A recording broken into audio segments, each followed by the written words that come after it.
और किस तरीका से संविधान की धज्जियां उड़ाई जा रही है, किस तरीका से संविधान में संशोधन की बात हो रही है, किस तरीका से हमारा जो आरक्षण था उसको खत्म किया जा रहा है, ये तमाम चीज के लोगों को बीच हम लोग पहुंचाने का काम कर रहे हैं। आप क्यों याद आए?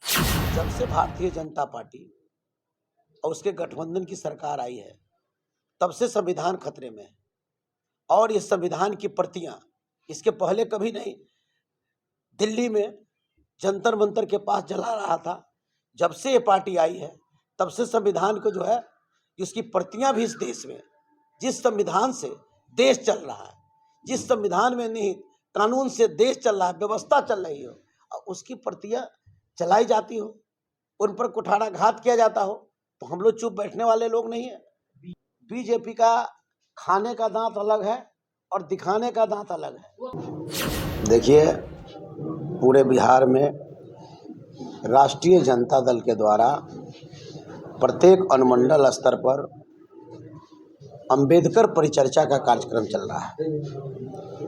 अंबेडकर परिचर्चा में जो हमारे पार्टी के अनुमंडल स्तर के जो हमारे पदाधिकारी हैं, आरजेडी के प्रखंड से लेकर करके अनुमंडल स्तर पर, उन लोगों को, सभी लोगों को बुलाकर एक दूसरे के विचारों से आदान और प्रदान के लिए इस देश के नेता श्री लालू प्रसाद यादव जी और श्री तेजस्वी प्रसाद यादव जी ने इसके लिए पूरे जगह पर हम लोग घूम घूम करके और अंबेडकर परिचर्चा की बात हम लोग कर रहे हैं। आज इस प्रेस कॉन्फ्रेंस में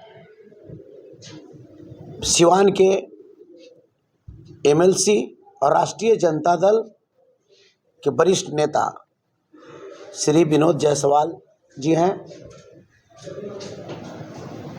विधायक और राजद के नेता आदरणीय बच्चा पांडे जी हमारे इस प्रेस कॉन्फ्रेंस में हैं, नवनिर्वाचित हमारे राष्ट्रीय जनता दल के अध्यक्ष श्री विपिन कुशवाहा जी हैं, प्रधान महासचिव हमारे उमेश यादव जी हैं, हमारे फैज मुजफ्फर इमाम साहब इस प्रेस कॉन्फ्रेंस में हमारे साथ जो आरजेडी के नेता हैं, और ऐसे अन्य साथी भी हमारे साथ यहाँ हैं।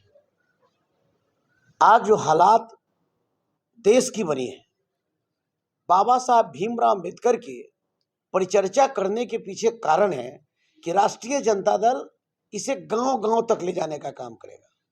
बाबा साहब भीमराव अम्बेडकर का विचारधारा को देश में जो सत्ता में बैठे जो लोग हैं, इसे खंडित किया जा रहा है।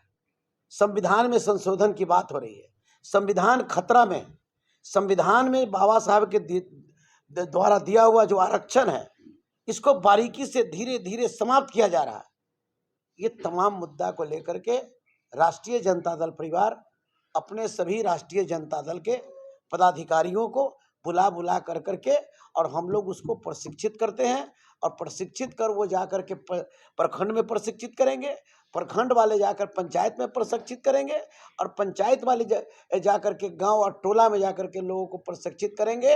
और किस तरीका से संविधान की धज्जियां उड़ाई जा रही है, किस तरीका से संविधान में संशोधन की बात हो रही है, किस तरीका से हमारा जो आरक्षण था उसको खत्म किया जा रहा है, ये तमाम चीज के लोगों को बीच हम लोग पहुंचाने का काम। आज क्यों याद आया आपको कि संविधान खतरे में है, उसको आपको बताने की जरूरत पड़ रही है लोगों के बीच पहुंचने की? 24 नजदीक है, 25 नजदीक है, तो आज आपको याद आया कि हमको संविधान मेरा खतरे में है? इसके पहले हमारा संविधान खतरे में नहीं था।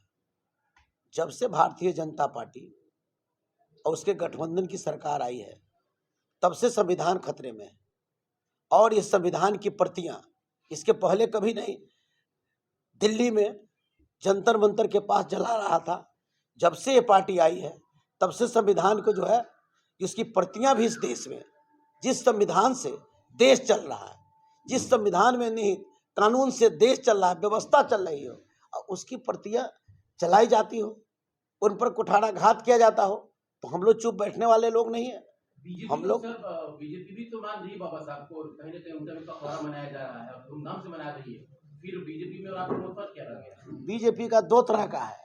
बीजेपी का खाने का दांत अलग है और दिखाने का दांत अलग है। वो तो कहते हैं कि आपका दांत अलग है, वो भी बोलते हैं। वो कैसे कह देंगे? कोर्ट ऑफ मार्क्स मेरा खत्म हो गया, प्रोन्नति में आरक्षण खत्म हो गया, हमारा जो 200 रोस्टर था उच्च शिक्षा में वो खत्म हो गया, बैकलॉग खत्म हुआ, हम लोग चुप बैठे। जब आप कहते हैं कि संविधान खतरे में है, तो ये खतरा थोड़ा बताइए, आपके हिसाब से खतरा कितना बृहद है, किस स्तर का है? आपको मैंने बताया नहीं, कोर्ट ऑफ मार्क्स था, वो कोर्ट ऑफ मार्क्स को जो है कि खत्म कर दिया गया।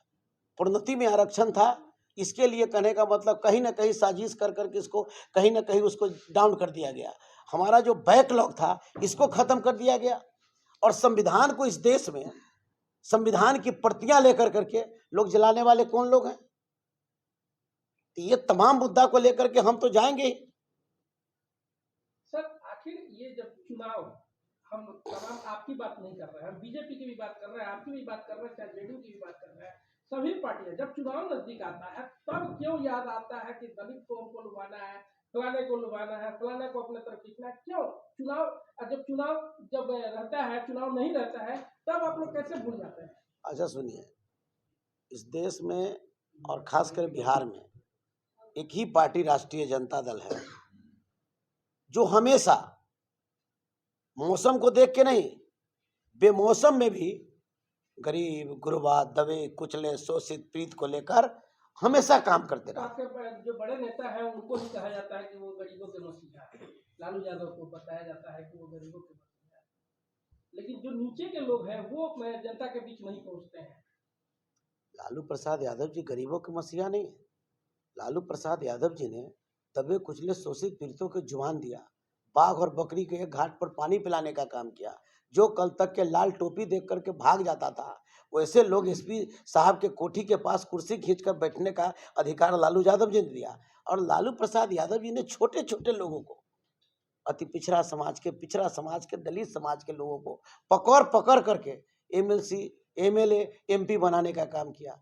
ये तो निश्चित रूप से है कि बाबा साहब भीमराव अंबेडकर साहब का विचारधारा प्रैक्टिकल में अगर किसी ने इस देश में उतारने का काम किया, उस बिहार में श्री लालू प्रसाद यादव। सर लालू जी कहते हैं मंच ऑफ थॉट की बात करते थे लालू प्रसाद यादव, और फिर से उन्होंने आरक्षण का समीक्षा भी करने की बात की। उस बात पे लालू यादव या फिर उनकी पार्टी कितना खरा उतरी है, खास करके जो समीक्षा की बात की जाती है या फिर मंच ऑफ थॉट की बात की जाती है? मंच ऑफ थॉट की बात देखिए, लालू प्रसाद यादव जी जो भी धारा, जो विचार, जो दे रहे हैं उसी को लेकर के हम लोग चल रहे हैं, और राष्ट्रीय जनता दल परिवार उसी चीज को लेकर के चल रही है। जहां जिस चीज की जरूरत थी उस चीज को हमने आपको बताया। सर दलित की बात आप कर रहे हैं, दलित आईएएस की हत्या का आरोपी जो जेल में बंद थे, आनंद मोहन को कानून में बदलाव करके वापस लाया गया। तो ये दलितों की आप बात कर रहे हैं और एक तरफ दलित आईएएस की हत्या के आरोपी को बाहर निकाला गया, तो ये दो तरफा राजनीति आपके द्वारा की जा रही है। देखिए, सजा भी हुई थी। देखिए, एक व्यक्ति का मामला नहीं, 22 व्यक्ति का मामला है, और 22 में भी सभी समाज के लोगों का मामला है। इसलिए किसी एक जगह टारगेट करना, ये कर करके और ये कहना, एक और जगह आप दलितों की हित की बात करते, दूसरी जगह दलित आईएएस की हत्या के आप सजायाफ्ता अपराधी को बाहर निकालते आप जो 22 जो कैदी हैं जिनको रिहा किया, उस सबके बारे में आप जानते हैं? आनंद मोहन नहीं, आप सबके बारे में, तो उसमें एक व्यक्ति नहीं है, और भी लोग हैं, और भी जगह पर हैं, और सिस्टम में है। और उस तरीका से अगर कोई एक व्यक्ति रहता तो हम लोग उसको कह सकते हैं।